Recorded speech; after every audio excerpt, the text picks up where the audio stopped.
Hi everyone, welcome back to my YouTube channel. I hope you all are fine and safe. I was unable to post the video yesterday because I was not well. In today's video, we are going to do the test analysis. अगर आपने भी test attempt नहीं किया तो please आप पहले जाके test attempt करो, उसके बाद एनालिसिस देखना, जिससे आपको अपनी मिस्टेक्स जो है पता लगेगी, आप रेक्टिफाई कर सकते हो उसको। और काफी स्टूडेंट्स ने मुझे इंस्टाग्राम पे सेंड भी किया है। अगर आपने सेंड नहीं भी किया टेस्ट अटेम्प्ट करके, इट्स ओके, आप अभी ही एनालिसिस कर लो टेस्ट की, जब मैं डिस्कस करने लगा हूँ। So let's begin with today's video.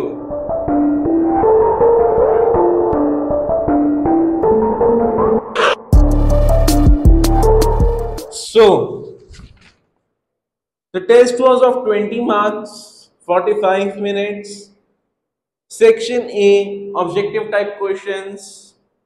Each question carry 1 marks. So your first question was, what are the various publicity mechanisms used during the exhibition of ads? वहां पे 1 ads लिखा हुआ है, उसको प्लीज ठीक कर लो, 1 नहीं आएगा, उसकी जगह ads आएगा। मैंने बाद में रियलाइज किया, मुझे काफी स्टूडेंट्स ने भी बोला, आप उसको ads कर लो।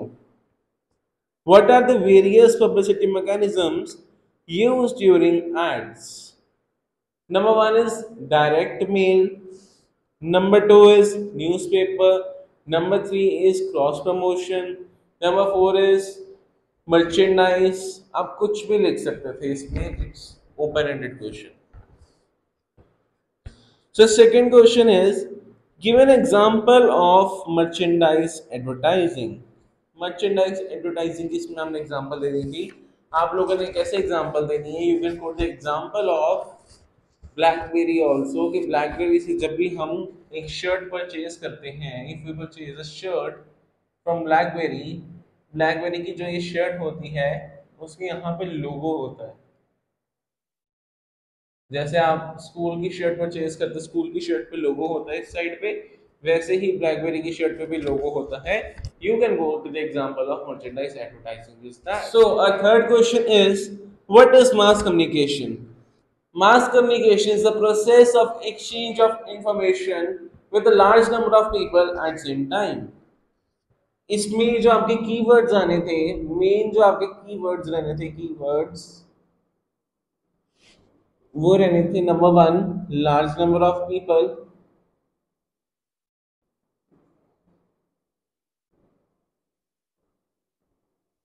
and second is same time, with a large number of people at same time.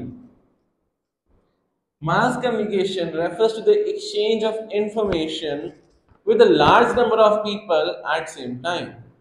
ये अगर आपने दो वर्ड्स नहीं लिखे, your definition will be incorrect.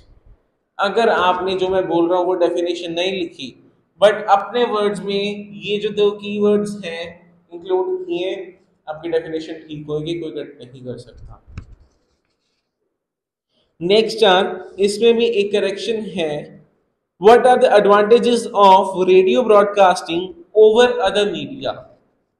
वहां पे लिखा हुआ है ओवर द इंटरनेट, वहां पे आना है over the other media.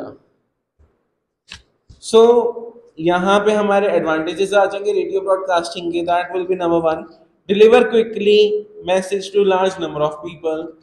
Number 2, low cost. And number 3, the people in travelling would also get the same information at the same time.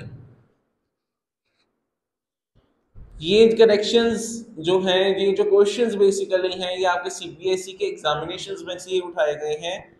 आपके टॉपिक को देख के सीबीएसई बोर्ड एग्जामिनेशंस के जो क्वेश्चन पेपर हैं प्रीवियस ईयर के, उसी में से उठाए गए हैं, बट इसमें भी थोड़ी सी मिस्टेक्स थी, तो आप इसको प्लीज करेक्ट कर लेना।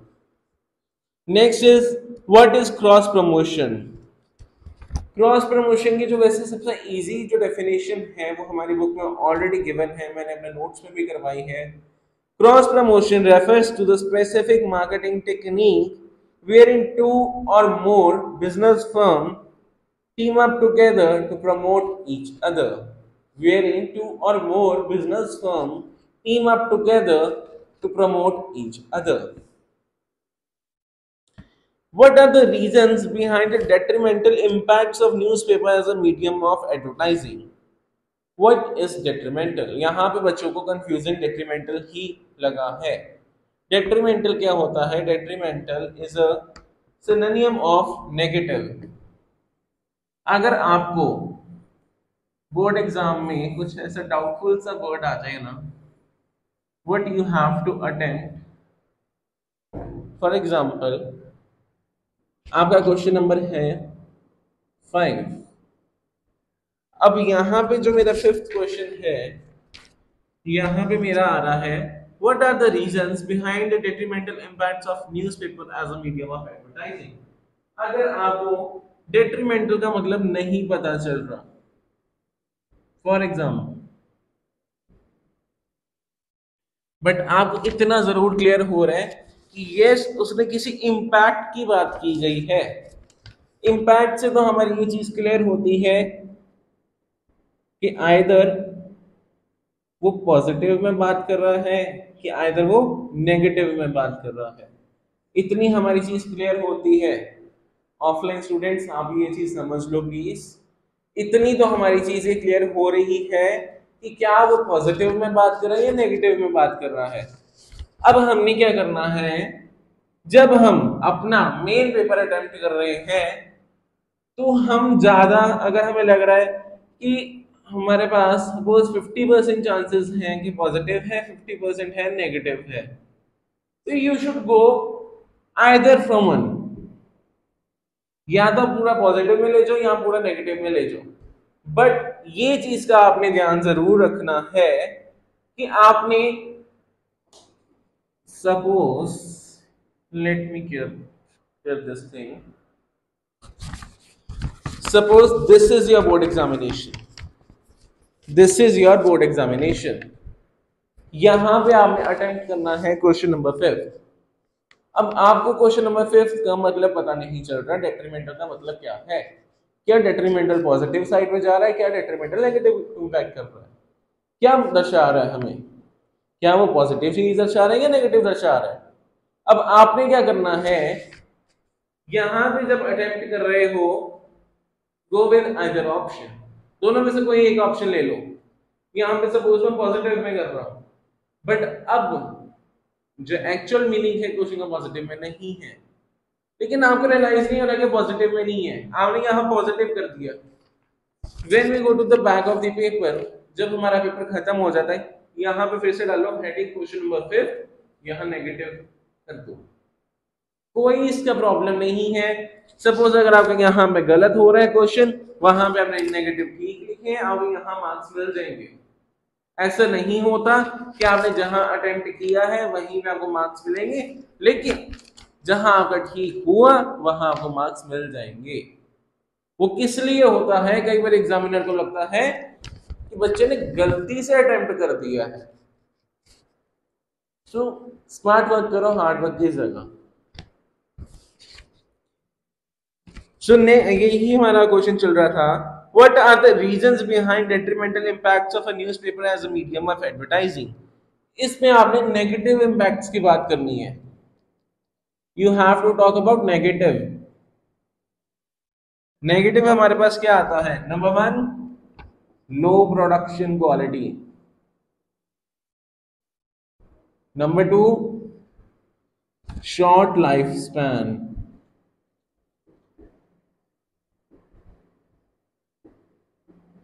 so this was all about detrimental impacts. So next is section B, subjective type question, each question carry 3 marks. So इसमें सबसे पहले हमारे पास आती है case study. It is you are the owner of business, you are the owner of pizza restaurant, but your sale is decreasing day by day. You are the owner of pizza restaurant, but your sale is decreasing day by day. You approached famous beverage company to place their hoarding outside your restaurant to increase the business. For example, मेरी एक pizza की shop है जिसका नाम है pizza pizza. Suppose I am Chintu Chintu की shop है pizza pizza. Chintu की शॉप है पिज्जा पिज्जा। अच्छा जी। जून के महीने में ही वॉज वेरी हैप्पी, लेकिन जब आया दिसंबर का महीना वो हो गया उदास। क्यों? बिकॉज उसकी सेल जो है वो डिक्रीज कर रही है। ये दिसंबर की हम बात कर रहे हैं, दिसंबर में उसकी सेल जो है डिक्रीज कर रही है। वो जून एंड में था तो उसकी सेल अच्छी बनी थी। जुलाई में दिसंबर में आ रहा है, उसकी सेल जो है डिक्रीज कर रही है। अब बेचारा जो चिंटू है वो टेंशन में आ गया है, अब वो करे तो करे क्या। अब उसने क्या किया, वो गया पेप्सी की तरफ। पेप्सी ब्रांड है, बेवरेज ब्रांड है, उनकी तरफ क्या, उसने बोला पेप्सी पेप्सी आप ना मेरे शॉप के बाहर आओ, होर्डिंग लगा लो, मेरी शॉप के बाहर आके होर्डिंग लगा लो। अब उसने क्या किया, अब पेप्सी वाले ने उसको बोला they expected you to pay estimated 25% of the total cost of the board। अब पेप्सी वाले क्या कहते हैं कि ठीक है चिंटू हम तेरी शॉप के बाहर लगा लेते हैं, हमें 1000 रुपए का पड़ रहा है बोर्ड, तो हमें 250 रुपए दे जा अभी। क्या कर रहे हैं वो, एक्सपेक्ट कर रहे हैं चिंटू से कि वो पे करे। कितना पे करें, 25% एक्सपेक्ट कर रहे हैं क्या। सबसे पहले एक उसने बोला होर्डिंग लगा दो मेरी शॉप के बाहर। अब यहाँ से आइडिया हो जाना चाहिए कि हम किस चीज की बात कर रहे हैं, किस चीज की हम बात कर रहे हैं। The concept is cross promotion. Chintu गया पेप्सी के पास, पेप्सी ने बोर्ड लगा दिया, अब नीचे पेप्सी ने ये भी तो लिखा होगा पिज्जा पिज्जा। क्या इसमें चिंटू की शॉप की प्रमोशन हो रही है? बिल्कुल हो रही है। क्या पेप्सी की हो रही है? बिल्कुल हो रही है। क्या एक दूसरे की प्रमोशन कर रहे हैं? बिल्कुल कर रहे हैं। क्या क्रॉस प्रमोशन नहीं है ये? Identify the type of advertising that is cross promotion. आपको 1 मार्क यहाँ से मिल रहा है। Explain it further. अब आपने क्रॉस प्रमोशन के एडवांटेजेस एंड डिसएडवांटेजेस बताने हैं। 1 mark for each. Two advantages, two disadvantages, 1 mark for advantages, 1 mark for disadvantages. Total question will be of 3 marks. Next question होगा, बहुत इजी था, इसमें कुछ भी टफ नहीं था। Enlist the products which are advertised under the food and snacks category. Enlist the products which come under the food and snacks category. Food and snacks के अंदर अब हमारे पास कौन से प्रोडक्ट्स आते हैं? उसमें हमने किया था लग्जरी से लेके नेसेसिटीज तक सब कुछ आता है। तो इसमें हम कुछ भी लिख दें। Number 1 wheat, wheat. Number 2 rice. Number 3 chocolates. Number 4 sweets, मिठाई जिसको हम कहते हैं, कुछ भी आ सकता था। Next, on what basis do advertisers identify target customer? Explain the process of market segmentation in detail. सबसे पहले जब उसने बोला explain the process of market segmentation, आपको वहीं से आइडिया हो गया कि ये हमारे चैप्टर 1 से क्वेश्चन आया। आपके माइंड में स्ट्राइक कर गया चैप्टर 1 से क्वेश्चन आ रहा है। अब आप चैप्टर 1 में चले जाओ, दोबारा से क्वेश्चन करते हैं। On what basis do advertiser identify target customers? इसमें हमने एक प्रोसेस किया था। Number 1 is identifying the target audience. तो हमने वही प्रोसेस यहाँ पे एक्सप्लेन करना है। नेक्स्ट स्टेप हमें मार्केट सेगमेंटेशन का करना है, जिसमें हमारे पास 4 बेसिस पे हमारी मार्केट डिवाइड होती है। Number 1 is behaviouristic, number 2 is demographic, number 3 is geographic and number 4 is psychographic. So that was the end of section B. Next is section C, long subjective type questions. Each question carry 5 marks. इसमें हमारा एक ही question था, prepare an ad for the local gym. इसमें आपने एक add prepare करनी है फॉर द लोकल जिम, जिसमें आप ऐसे एक बॉक्स बनाना कंपलसरी है ऐड के लिए। इसमें आप कुछ भी लिख सकते हो, कुछ स्लोगन लिख दो, यहाँ आप सर्विसेज लिख दो, यहाँ पे अगर if you are good in drawing तो ड्राइंग बना दो, यहाँ सर्विसेज आ गई, यहाँ पे कॉन्टैक्ट इन्फॉर्मेशन लिख दो, यहाँ पे कॉन्टैक्ट इन्फॉर्मेशन लिख दो। ये इतना इजी काम था और आपको इसके 5 मार्क्स मिल रहे हैं। सोचो कितना इजी पेपर आता है मास मीडिया का। ये जो है आपके दिस साइड के दिस साइड स्क्रीन पे आ भी जाएगी फोटो, तो आप उसको एक बार रेफरेंस के लिए देख सकते हो। I know that is the professional, आपसे वो नहीं बनेगा, but yes you can even try. आप एक उसमें से आइडिया ले सकते हैं क्या हम स्लोगन लिख सकते हैं।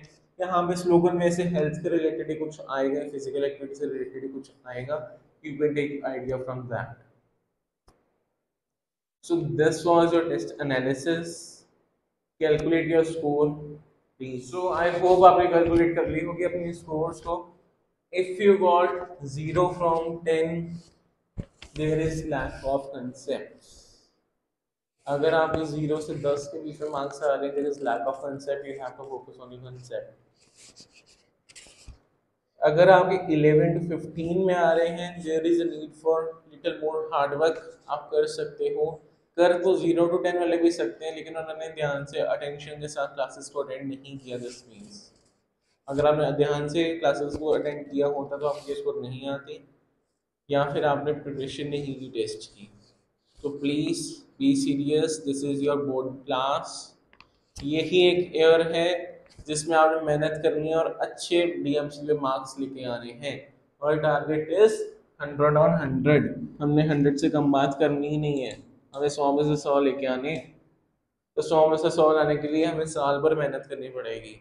I know this is additional subject, बच्चे इसको ध्यान नहीं देते, बट आपने वही अपॉर्चुनिटी का फायदा उठाना है, आपने ध्यान देना है और आपने 100 ऑन 100 स्कोर करना है। If you scored 11 to 15, there is need for more hard work. 16 to 19, very good.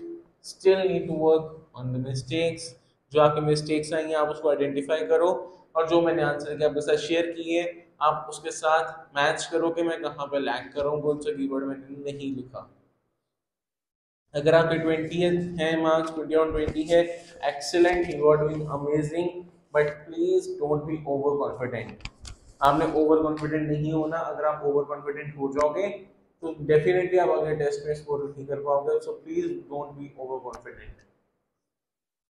I had check more than 20 test in a single day. बच्चों ने मुझे काफी टेस्ट भेजे थे इंस्टाग्राम में, thank you so much for sending that.